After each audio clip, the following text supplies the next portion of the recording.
February 9th, 1944. Somewhere over southern France. Altitude, 12,000 feet.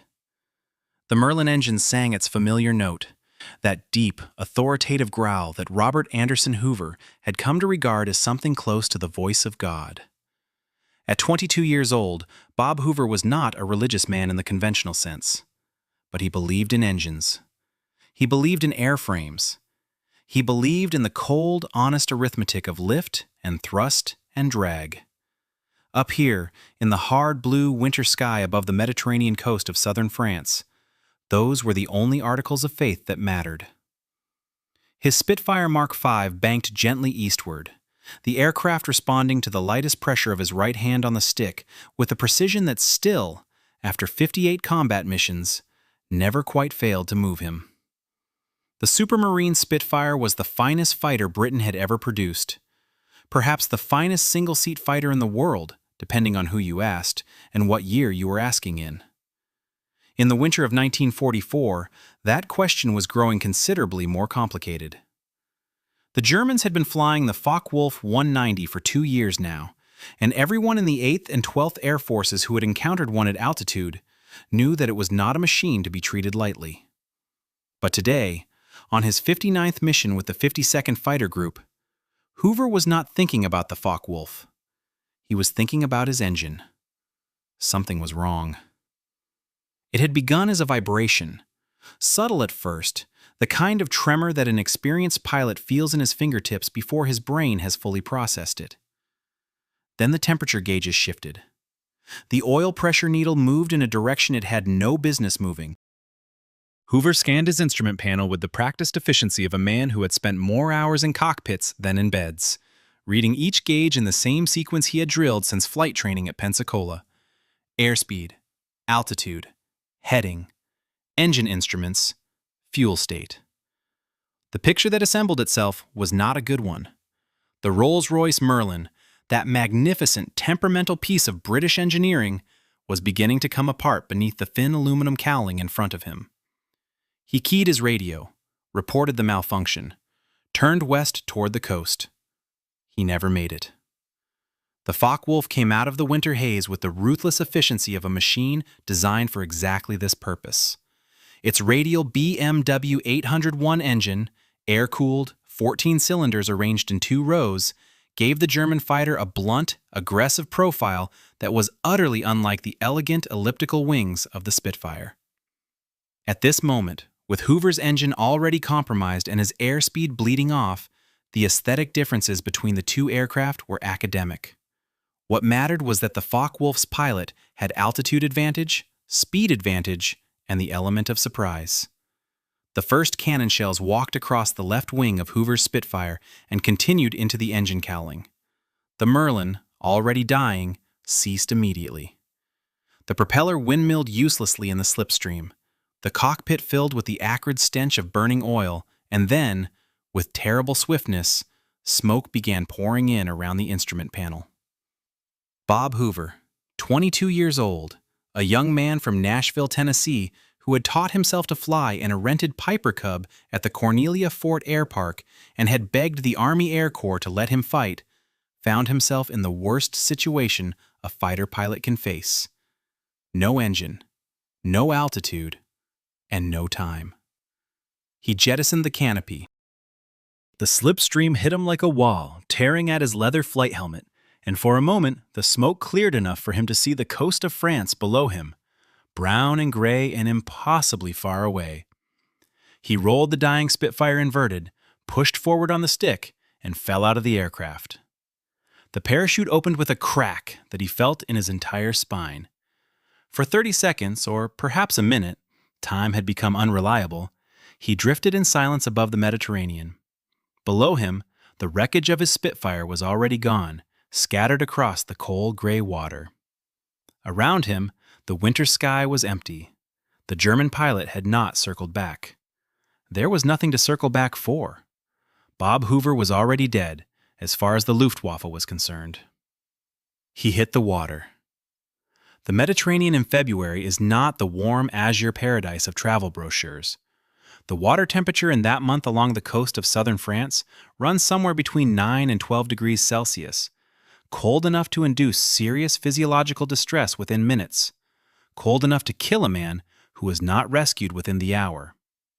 Hoover had his Mae West inflated, the bright yellow life preserver that every American aviator wore on overwater missions, and which had been named, with the cheerful irreverence that characterized American military culture, after the famously well-endowed Hollywood actress. He was afloat. He was alive. He was very, very cold. The German patrol boat found him before the cold could finish what the Focke-Wulf had started.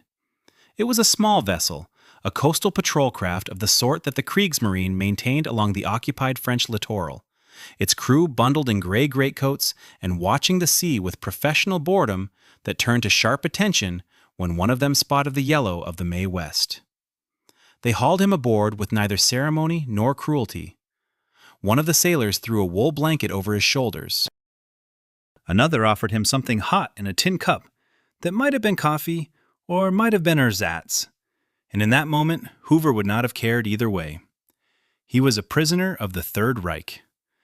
The processing was efficient, as German military procedure tended to be. He was taken ashore, transferred to the care of Luftwaffe personnel. The German Air Force handled the interrogation and incarceration of captured Allied aviators, a professional courtesy that reflected the peculiar brotherhood of fighting men who shared the same sky. And within 48 hours, he had been moved north by rail through the scarred landscape of occupied France. He sat in a locked compartment of a German military train and watched the country roll past the frost-rimmed window. Fields brown with winter, villages with their church spires and their carefully tended cemeteries. German soldiers on railway platforms stamping their boots against the cold. It was Europe, which he had never seen before the war had brought him here, and it was nothing like the Europe he had imagined. Stalag Luft I sat on a flat, featureless peninsula on the Baltic coast of northeastern Germany, near the town of Barth, and it was everything that a prison camp is supposed to be, and everything that the word conjures. The double barbed wire fences with their watchtowers at intervals, the floodlights that swept the compound at night, the long, low barracks buildings constructed of rough timber standing on foundation posts 8 or 10 inches above the frozen ground.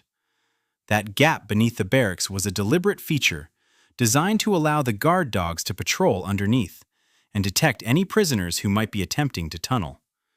The Germans had thought of everything. They had been doing this for several years by the time Bob Hoover arrived, and they had learned from experience. The camp held Allied aviators, American, British, Canadian, Australian, New Zealanders, the officers and non-commissioned officers of every air force that was flying against the Reich. They were a particular kind of prisoner, aggressive, educated, mechanically sophisticated, possessed of the peculiar temperament that leads a man to strap himself into a machine made of aluminum and fabric and climb to 30,000 feet in sub-zero temperatures to do deliberate violence to other men doing the same thing. They were not passive men. They were not men inclined to wait. Bob Hoover was introduced to the compound and assigned a bunk and given the standard orientation that the senior Allied officers delivered to each new arrival. The escape committee, the security procedures, the system of warning lookouts called stooges who watched for German guards approaching during prohibited activities, the elaborate deceptions maintained to conceal ongoing escape preparations. Stalag Luft I had a sophisticated internal organization. The men had structure, even here. They had hierarchy and purpose.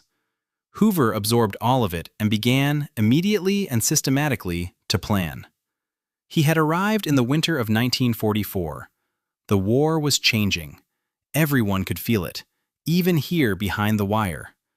The great Allied landings in Normandy were still months away, but the strategic bombing campaign was tightening its grip on German industry, and on clear days you could sometimes hear the distant rumble of formations passing overhead. American B-17 flying fortresses or B-24 Liberators heading east toward targets in the Reich. Some of the men in the camp had been shot down flying those very aircraft. They looked at the sky and understood what they were hearing. Hoover looked at the sky and thought about airplanes.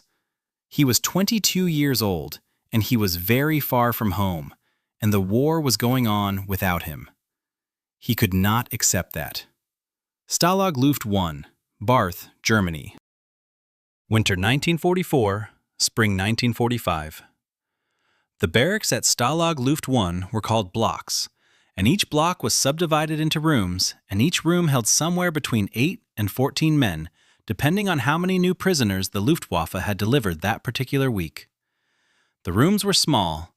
The bunks were 3 tiers high, constructed of rough-cut pine, each bunk furnished with a burlap sack stuffed with wood shavings that passed for a mattress, and a thin wool blanket of German military issue that was adequate for early autumn and inadequate for everything that followed. The stoves that heated the rooms burned compressed coal dust in the form of small briquettes called briquettes, and the German administration issued these on a schedule and in quantities that reflected the Reich's growing difficulties in the winter of 1944, rather than the actual thermal requirements of several thousand men living in wooden barracks on the Baltic coast. Bob Hoover was cold for 14 months. He was also hungry, but hunger was a condition so universal and so consistently present that it eventually ceased to function as a discrete sensation and became instead a permanent atmospheric condition, like the cold or the wind off the Baltic, something that existed in the background of every waking hour and followed a man into his dreams. The German ration for prisoners of war was calculated according to regulations that had been generous in 1940 when the Reich was confident and its supply chains were intact, and which had been progressively reduced as the war consumed resources faster than German industry could replace them. By the winter of 1944, the daily ration at Stalag Luft I consisted principally of black bread, heavy, dense, slightly sour, and a watery soup made from whatever vegetables were available, which in practice meant turnips. The prisoners called it rutabaga soup, and they ate it with a grim humor that was one of the primary mechanisms by which men in captivity maintain their sanity. The Red Cross parcels helped. Each prisoner was theoretically entitled to 1 Red Cross parcel per week, a cardboard box containing canned goods, chocolate, powdered milk, cigarettes, and other items that represented, in aggregate, a nutritional supplement that made the difference between slow deterioration and something approaching adequate sustenance.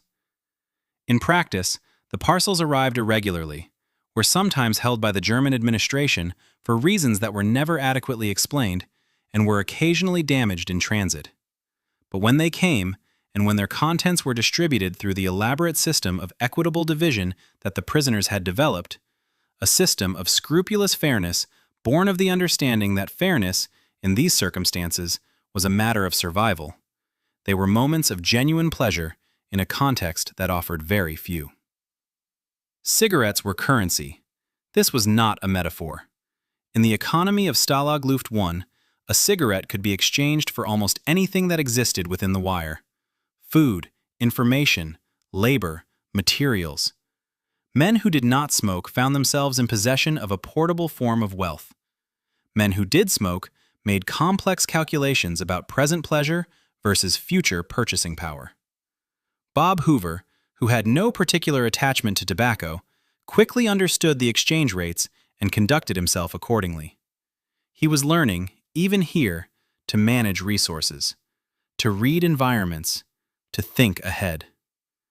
The escape committee at Stalag Luft I operated with the organizational rigor of a military planning staff, which was in fact precisely what it was.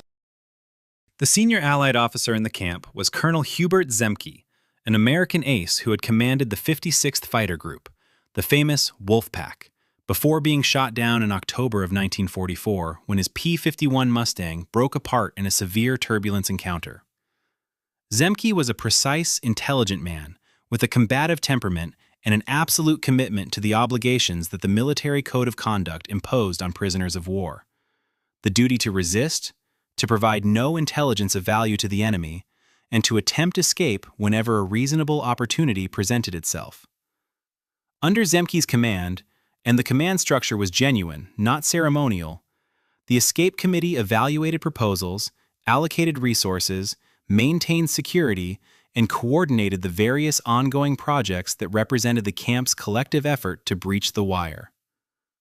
Tunnels were the classic method, and there were always tunnels being dug at Stalag Luft I, though the combination of the sandy Baltic soil, the German guard dogs patrolling beneath the barracks, the seismographic equipment that the Germans eventually installed to detect underground digging vibrations, and the sheer depth to which a tunnel had to descend before it could travel horizontally beneath the wire without risk of collapse, made tunnel construction an enterprise of enormous difficulty and uncertain outcome. Hoover participated in tunnel work. He was young and in reasonably good physical condition, despite the diet, and he was willing to do the exhausting, claustrophobic labor that tunnel construction demanded. Lying on one's stomach in the dark, loosening earth with a homemade tool fashioned from a piece of iron bed frame, passing the loose soil back in bags made from trouser legs, then distributing the soil throughout the compound by means of bags suspended inside trousers by strings attached to the belt, a method by which a man walking normally across the compound could release a controlled stream of sandy soil from the bag, allowing the excess earth to be worked gradually into the surface of the compound without creating the obvious piles that would alert the German guards, who were watching for exactly this phenomenon. The Germans called their security personnel ferrets. These were guards specially assigned to escape detection, men who moved quietly through the camp, crawled beneath the barracks to check for tunneling activity, tested the floors of rooms with iron probes, and watched the prisoners with the patient attention of professionals who had learned their trade over years of this particular adversarial relationship. The ferrets were good at their job. Most tunnels at Stalag Luft I were discovered before they reached the wire. The ones that were not discovered were sometimes betrayed by the soil type. The sandy Baltic earth was a particular shade of yellow-gray that was quite different from the dark surface soil of the compound, and no matter how carefully the prisoners distributed it, experienced eyes could detect the gradual lightening of the compound's surface over time. Hoover watched all of this and thought carefully. He was not, by nature, a man who was content to invest enormous effort in a plan that statistical evidence suggested was unlikely to succeed. He was a pilot. Pilots think in terms of energy management, of risk-to-reward ratios, of alternative routes to the objective.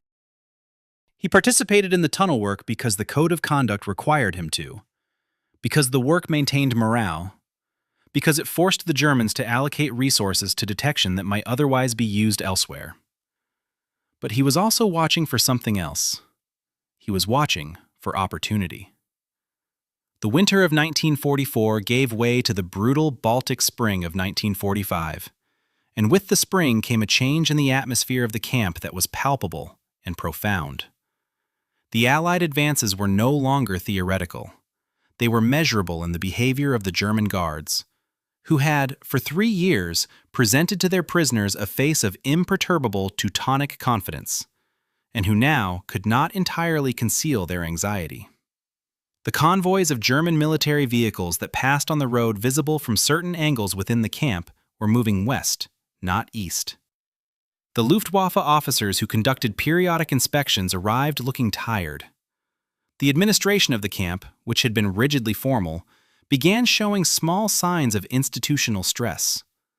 Rations that arrived late, heating fuel that was allocated in smaller quantities, administrative decisions that seemed to contradict each other. Most significantly, the prisoners could hear artillery. At first, it was barely perceptible, a distant, sustained rumble from the east that might have been thunder except that the sky was clear. Then, it became unmistakable. The guns of the Soviet First Belarusian Front and the Soviet Second Belarusian Front were advancing through eastern Germany with a momentum that had not been seen on the Eastern Front since 1941. And they were advancing westward and northward, toward the Baltic coast, toward the peninsula where Stalag Luft I sat in its landscape of wire and watchtowers. The German guards knew this. The prisoners knew this. and the knowledge changed the dynamics of the camp in ways both visible and subtle. Hoover watched the guards more closely now. He watched their routines, their patterns, their moments of inattention. He talked with the men who had been there longest, men who knew individual guards by name and had spent years mapping the behavioral geography of the camp. Which sentries were conscientious, which were not? Which periods of the day offered windows of reduced vigilance? Which sections of the perimeter were most and least actively observed? He was building a picture, not of a tunnel, but of something faster and more direct. He found his partner in First Lieutenant Jerry Tully, a fellow American aviator who shared both Hoover's assessment of the situation, that the approaching Soviet forces made the current moment an unusually favorable one for an escape attempt, and his willingness to accept the risks that such an attempt entailed. Tully was not a man who needed to be persuaded at length. He understood the arithmetic. If they waited for the Soviets to liberate the camp, they would be liberated eventually, but the subsequent journey home through Soviet-administered territory was unpredictable in its duration and not without its own hazards, as the experience of other Allied personnel who had passed through Soviet hands had demonstrated. If they went over the wire now, with the German administration distracted and demoralized, their chances were better than they had ever been. They chose their moment with care. The opportunity was not constructed. It presented itself in the form of a fight that broke out between two prisoners in the eastern section of the compound on a gray afternoon in late April of 1945. A fight that was, in point of fact, entirely deliberate, staged with the foreknowledge of the escape committee and coordinated specifically to draw the attention of the perimeter guards toward the disturbance and away from a section of the northern fence where the wire posts had been assessed as offering the most favorable climbing conditions. The fight was convincing. Two men who had no particular grievance against each other fell into the compound dirt and began hitting each other with a commitment that reflected the understanding that lives depended on the performance. Bob Hoover and Jerry Tully went over the wire. It was not graceful. It was not the elegant escape sequence of cinema. It was two men moving as fast as they could through barbed wire in the gray Baltic afternoon, tearing their clothing, tearing their skin, dropping to the other side with the controlled urgency of people who cannot afford to slow down. They ran for the tree line. They did not look back. Behind them, the disturbance in the compound continued for another 30 seconds before the guards restored order and someone noticed that 2 fewer men were present than had been counted that morning. By then, Hoover and Tully were in the trees. Outskirts of Barth, Germany. Late April 1945. The forest north of Barth was a pine forest of the kind that covers much of the Baltic coastal plain of northern Germany. Flat, dark, smelling of resin and damp soil. The trees standing in rows that reflected their original planting by German foresters decades before any of this had happened. It was not wilderness. Of April 1945 meant danger. Of April 1945 meant danger of a particularly unpredictable kind. Hoover and Tully moved through the trees at a pace that balanced the need for speed against the need for silence. They had no map. They had a stolen German pistol, a Walther P-38, taken from an inattentive guard's holster during an earlier, unrelated incident and passed through the underground network of the camp until it reached men who had a use for it. They had the contents of their pockets, which amounted to very little. What they had in abundance was information. 14 months of careful observation, of conversations with men who had been in the area longer, of studied attention to the landscape visible from within the camp. They knew, approximately, what lay around them. They knew the road network. They knew the direction of the coast. And they knew, from the testimony of a German guard who had been more forthcoming than his professional obligations should have permitted, that there was a Luftwaffe airfield somewhere to the southwest of the camp. That was where Hoover was going. Tully knew it too, and he followed without arguing the point. Not because he fully agreed with the logic, but because Hoover's certainty was of the kind that tends to carry other men along with it. There are people in the world who project a quality of competence so convincingly that those around them find themselves subordinating their own judgment without quite knowing when or why they made that decision. Bob Hoover, even at 23 years old, was one of those people. They found the first German vehicle within an hour of leaving the tree line. It was a Kübelwagen, the German military's functional equivalent of the American Jeep, a lightweight open vehicle with a rounded body and the air-cooled engine of the Volkswagen beneath its rear deck. Sitting in a shallow ditch beside a farm track, with one wheel buried to its axle in the spring mud. It had been there for some time. The engine was cold. The vehicle had been abandoned by whoever had been driving it, presumably in the general westward flight that was depopulating the German military infrastructure of the region as the Soviet advance made the position untenable. Hoover looked at the vehicle. He looked at the mud. He considered the mathematics of the situation and decided the vehicle was not worth the effort required to extract it. They walked on. The evidence of German military collapse was everywhere in that landscape. Discarded equipment beside the roads, a burned-out half-track sitting in a farmyard with its hatches open and its interior gutted by fire, boxes of ammunition stacked against a barn wall that no one had come back for, a German field cap hanging on a fence post as if its owner had simply decided he no longer needed it. The Wehrmacht and the Luftwaffe were disintegrating under the pressure of simultaneous advances from east and west, and the detritus of that disintegration littered the countryside like the debris field of some enormous mechanical catastrophe. The airfield announced itself first by sound, a distant, intermittent engine noise that Hoover's trained ear identified immediately and that caused him to stop walking and stand very still in the April wind, listening. Then by smell, aviation fuel, that distinctive, sharp petroleum odor that he had associated for 4 years with the beginning of possibility. Then by sight, the perimeter fence, a section of it, visible through the thinning trees at the edge of a cleared area. They approached carefully. What they found was not, technically, an operational Luftwaffe installation. It was the remnant of one. The airfield had clearly been in active use until very recently. The infrastructure was intact, the runway was serviceable, but the organized activity that characterizes a functioning military airbase had dissolved. There were perhaps a dozen ground personnel visible, moving without apparent purpose or direction among the buildings and revetments.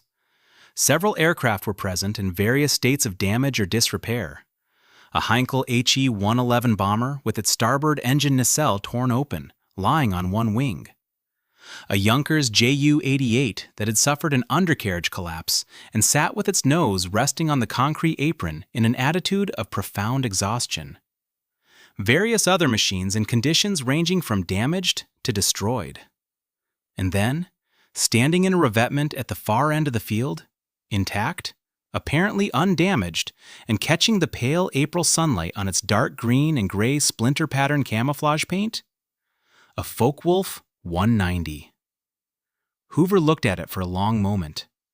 The Focke-Wulf Fw-190 was, by the spring of 1945, the aircraft against which all other single-seat fighters in the European theater were measured.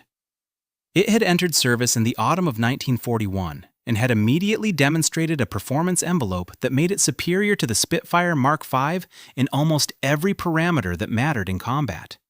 Speed, rate of roll, diving acceleration, firepower. The Germans had powered it with the BMW 801, a 14-cylinder, 2-row, air-cooled radial engine producing approximately 1,600 horsepower in its most developed variants, and had surrounded that engine with a carefully engineered airframe of clean aerodynamic design and extraordinary structural strength. Subsequent variants had refined and extended these qualities. The aircraft in the revetment before him was, from the outside at least, a late production model. The broad chord propeller blades, the bubble canopy fairing, the general proportions all suggested an aircraft of significant capability. Bob Hoover had never sat in one. He had never touched one.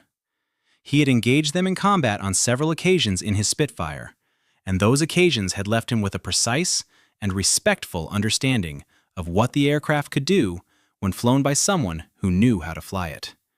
He was about to find out what it did when flown by someone who did not. The decision was not impulsive. He had approximately 90 seconds to make it, standing in the shadow of the tree line, watching the distracted ground personnel move around the field. The arithmetic was, as he saw it, as follows. He and Tully could continue west on foot, attempting to reach the Allied lines or the coast before German security personnel organized a search that would eventually find them. That journey, on foot, through a landscape of collapsing military order and trigger-nervous soldiers of multiple nationalities, would take days and carried substantial risk of a lethal misunderstanding at any one of several points. Or he could walk across that airfield, get into that aircraft, and be over the Allied lines in approximately 40 minutes. He told Tully his intention. Jerry Tully looked at the Focke-Wulf. He looked at Hoover. He said, with the directness of a man who has thought the matter through, that what Hoover was proposing was suicide disguised as a plan, and that he was going to continue west on foot, and that he genuinely hoped to see Hoover again someday under more favorable circumstances. They shook hands.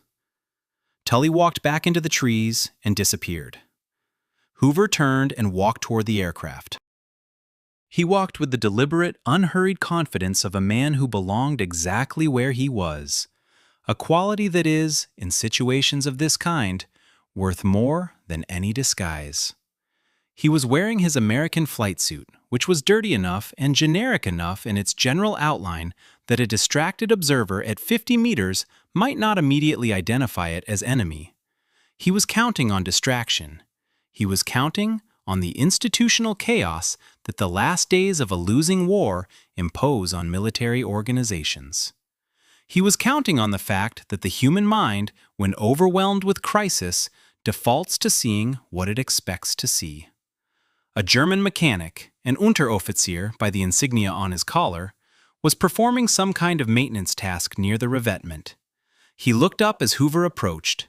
Hoover met his eyes and nodded with the brief, purposeful nod of a man in a hurry who has neither time nor inclination for conversation. The mechanic, operating on the reasonable assumption that a man approaching a German aircraft on a German airfield was a German, nodded back. Hoover climbed onto the wing root and swung into the cockpit. The interior of the Focke-Wulf Fw-190 was arranged with Teutonic logic, which is to say that it was entirely logical but entirely unlike anything he had encountered before. The instrument panel was different. The throttle quadrant was on the left side of the cockpit, as in most aircraft, but the throttle itself moved in the opposite direction from what his hands expected. Forward to reduce power, back to increase it, the reverse of every Allied aircraft he had flown. The labeling was in German. The starting sequence was unfamiliar. He had perhaps 3 minutes before someone on that airfield realized that the man in the cockpit of the Fw-190 was not supposed to be there. He began working through the starting sequence by logic and intuition, tracing fuel lines with his eyes, identifying switches by their position relative to each other, rather than by their labels. Working with the focused calm of a man who has decided that panic is a luxury he cannot afford. The mechanic, still standing by the revetment, watched the cockpit activity with the professional interest of a man who takes engines seriously. He saw a pilot performing a pre-start check. He saw nothing unusual. When Hoover, having identified what he believed was the engine start system, made a hand signal through the canopy, the universal gesture requesting ground crew assistance with engine start, the mechanic responded automatically, moving to the external starter equipment with the reflexive professionalism of a man who has performed this task 1,000 times. The BMW 801 caught with a sound like controlled thunder, 14 cylinders firing in their radial sequence, the big propeller beginning to turn in the April air. The vibration came up through the rudder pedals and the seat and the stick. That particular full-body sensation of a powerful engine coming to life that Bob Hoover had missed with a physical intensity he had not permitted himself to acknowledge during 14 months of imprisonment. He released the brakes. The aircraft began to roll. Behind him, someone on the airfield was beginning to understand that something was wrong.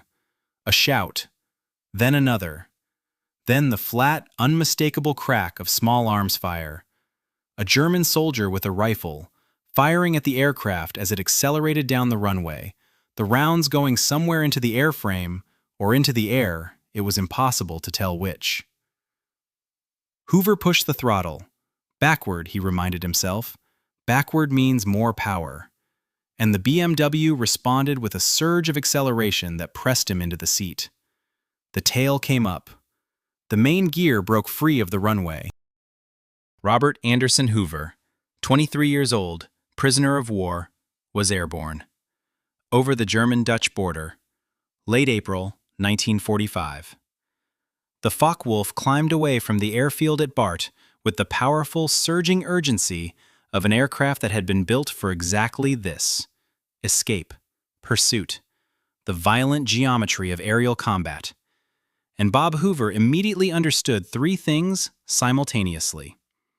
The first was that the BMW 801 was a magnificent engine. The second was that he had no idea how much fuel was in the tanks. The third, and most pressing, was that he was flying the most recognizable German fighter in the European theater, in full Luftwaffe markings, over a landscape that was now saturated with Allied forces whose anti-aircraft gunners had spent 4 years developing an entirely reasonable reflex to shoot at exactly this kind of aircraft.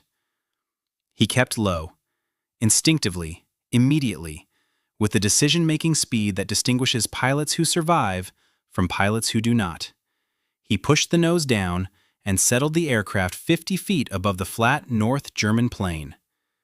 At this altitude, he was below the effective engagement envelope of most radar-directed anti-aircraft systems, below the sightlines of many ground observers, and theoretically masked by the terrain from anyone trying to acquire him optically from altitude. The price of low-altitude flight was fuel consumption and the constant, attention-consuming hazard of the ground itself. At 50 feet, a momentary lapse of concentration is fatal in a way that has nothing to do with the enemy. But Hoover had flown low before, and the ground held no particular terror for him. What terrified him, in the precise and rational way that a man of his temperament experiences fear, was the thought of a burst of 40mm Bofors fire from a British or American anti-aircraft battery before he had a chance to explain himself. The landscape below him was the flat, agricultural plain of northern Germany, crossed by roads and drainage canals, and punctuated by the occasional village with its red-roofed farmhouses and its church spire. It was April, and the fields were beginning to show the first green of the spring planting. And in different circumstances, it would have been almost beautiful. Hoover was not looking at it aesthetically. He was navigating by it, reading the road network, identifying the compass heading of the larger routes, cross-referencing the angle of the morning sun to maintain his westward course. He had no map, he had no radio that he could use, broadcasting on Luftwaffe frequencies would accomplish nothing useful, and he had no knowledge of Allied frequencies or call signs. He had the sun, the roads, the compass in the instrument panel that he had identified by its form rather than its German labeling, and the BMW 801 delivering its full measured power through the broad-bladed propeller in front of him. He had been airborne for perhaps 22 minutes when the P-51s found him. There were 2 of them, North American P-51D Mustangs of the United States Army Air Forces, and they came out of the middle altitude band at his 10 o'clock position with the purposeful, banking turn of fighters that have acquired a target and are positioning for an attack. At the speed and altitude differential involved, Hoover had perhaps 8 seconds before they were in firing position. He recognized the situation with absolute clarity and understood that whatever he did in the next 8 seconds would determine whether he survived the next 30. He could not run. The Focke-Wulf was fast, but the Mustang was faster at altitude, and he had no altitude. He could not hide. The flat Dutch-German borderland offered nothing to hide in. He could not communicate. He had no radio contact and no way to establish one. What he had was the aircraft beneath him and 23 years of accumulated understanding of what aircraft could be made to do, and he used all of it. He rolled hard left, pulling the nose up into a steep chandelle, a maximum performance climbing turn that converted airspeed into altitude and direction change simultaneously. Then he rolled right, reversing the turn, the Focke-Wulf responding to his inputs with a crispness that under any other circumstances would have delighted him. Then he lowered the landing gear. The undercarriage came down with a mechanical rumble he could feel through the airframe, the three wheels extending into the slipstream, immediately increasing drag and reducing his airspeed in a way that was, from a tactical standpoint, catastrophic. A fighter with its gear down is slow and vulnerable and has surrendered all pretense of combat effectiveness. That was precisely the point.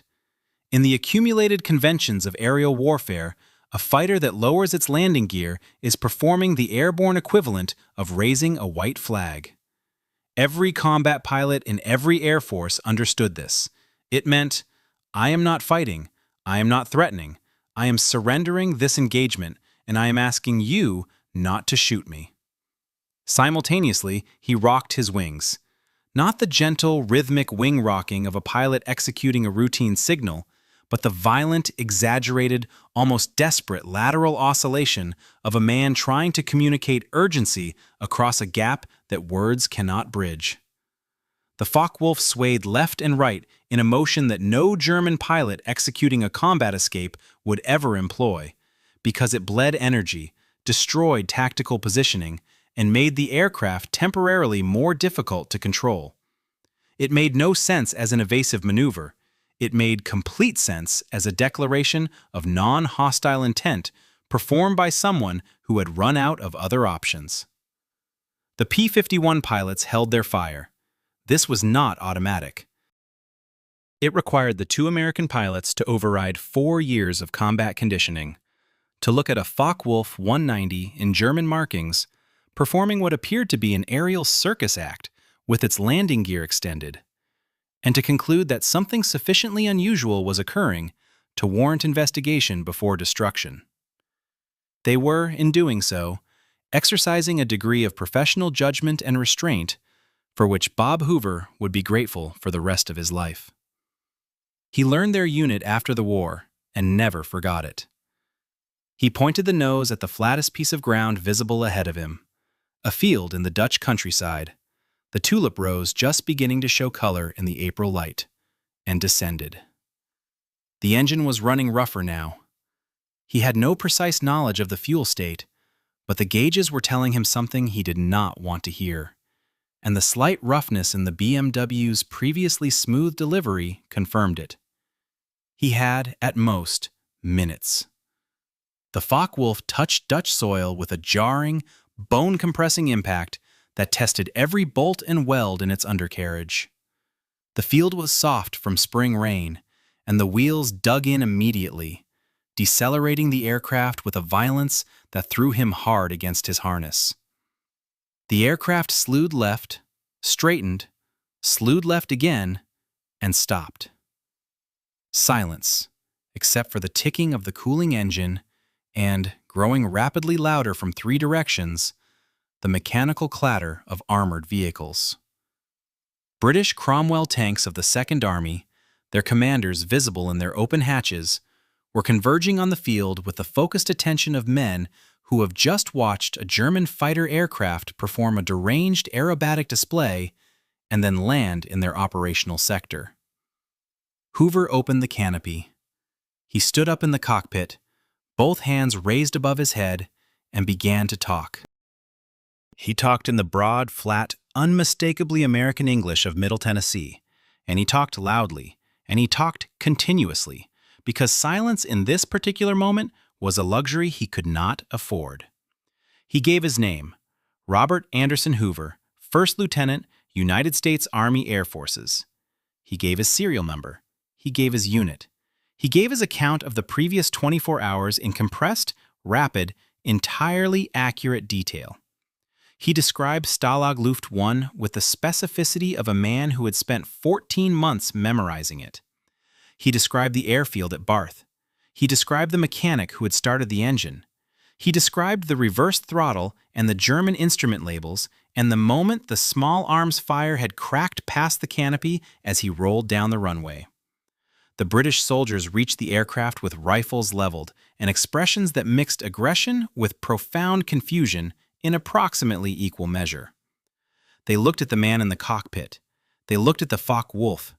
They looked at each other. The accent was real.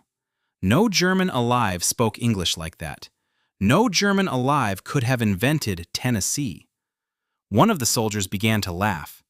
Not the laugh of a man who finds something amusing, but the helpless laugh of a man whose nervous system has just released 14 months of accumulated tension in the only way available to it. The laugh spread. The rifles came down. Someone produced a tin of biscuits and passed it up to the man standing in the cockpit of the stolen German fighter. And Robert Anderson Hoover, 23 years old, ate his first real food in 14 months while British tankers climbed on the wing root beside him and asked, in the direct and profane manner of combat soldiers everywhere, how in the absolute hell he had managed it. He told them. They did not entirely believe him, which was entirely understandable. It was, by any honest measure, a story that strained the machinery of credibility almost to its breaking point. Almost. The Focke-Wulf sitting in the Dutch tulip field, its engine cold, its German markings catching the April light, was evidence of a kind that admitted no comfortable alternative interpretation. The thing had happened. Bob Hoover had done it. Holland, Germany, and beyond. Spring 1945, and the years that followed. They fed him. That was the first thing. And for a man who had subsisted on black bread and rutabaga soup for 14 months, it was not a small thing. The British tankers shared what they had with the uncomplicated generosity of combat soldiers who understand, without explanation, what deprivation looks like on a man's face. Hoover ate and said very little for a while. Some experiences require silence before they can be properly converted into language. The formal processing took several days. He was passed up through the Allied military chain with the careful, slightly bewildered attention that authorities give to situations that resist existing categories. An American pilot in a stolen German fighter who had escaped a prison camp by convincing a Luftwaffe mechanic to start the engine occupied a bureaucratic space for which no standard form existed. Intelligence officers asked detailed questions about Stalag Luft I and the airfield at Barth, and Hoover answered with the precise recall of a man who had spent 14 months with nothing to do but observe and remember. Stalag Luft I was liberated shortly afterward, not by the Soviets, as had seemed inevitable, but through a negotiation that Colonel Zemke himself conducted with the German commandant, resulting in a peaceful handover that preserved the lives of nearly 9,000 Allied prisoners.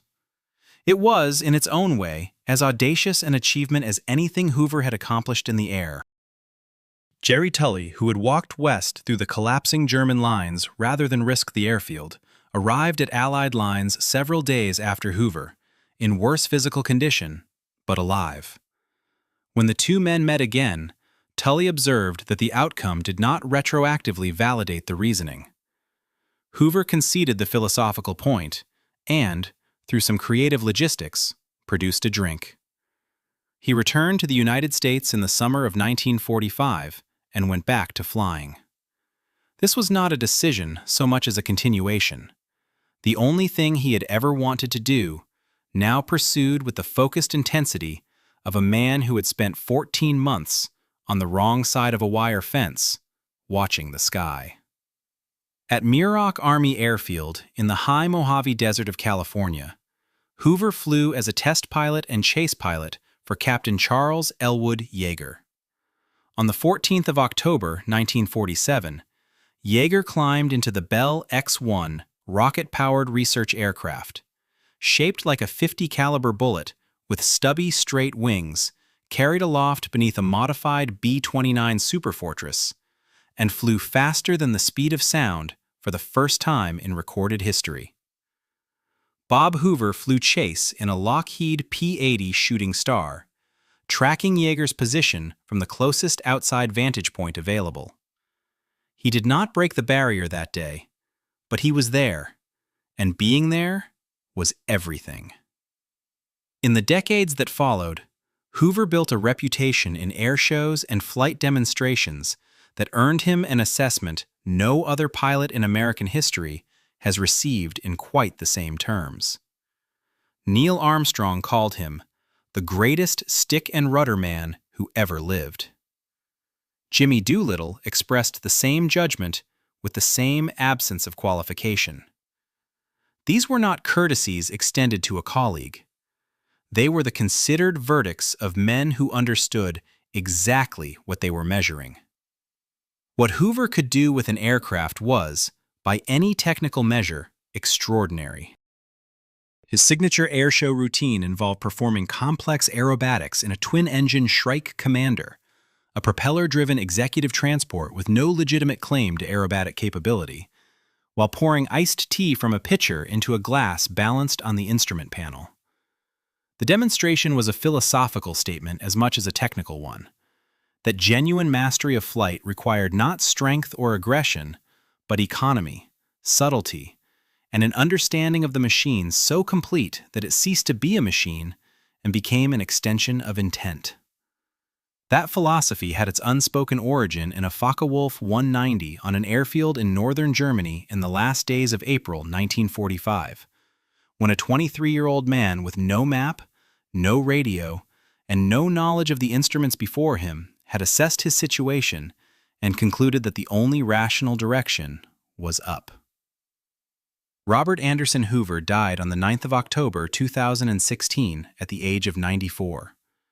He had outlived most of the men he flew with and most of the aircraft he flew, and the intervening 7 decades had been spent doing the thing he loved at a level that admitted no serious rivals. The airfield at Bart is gone. The wire of Stalag Luft I has rusted into the Baltic soil. The tulip fields of Holland bloom each April without memory of what passed over them. But the story remains, precise, verifiable, and resistant to embellishment, because the truth of it requires none. A young man from Nashville looked at a locked gate and found an airplane. That is, in the end, all you need to know about him.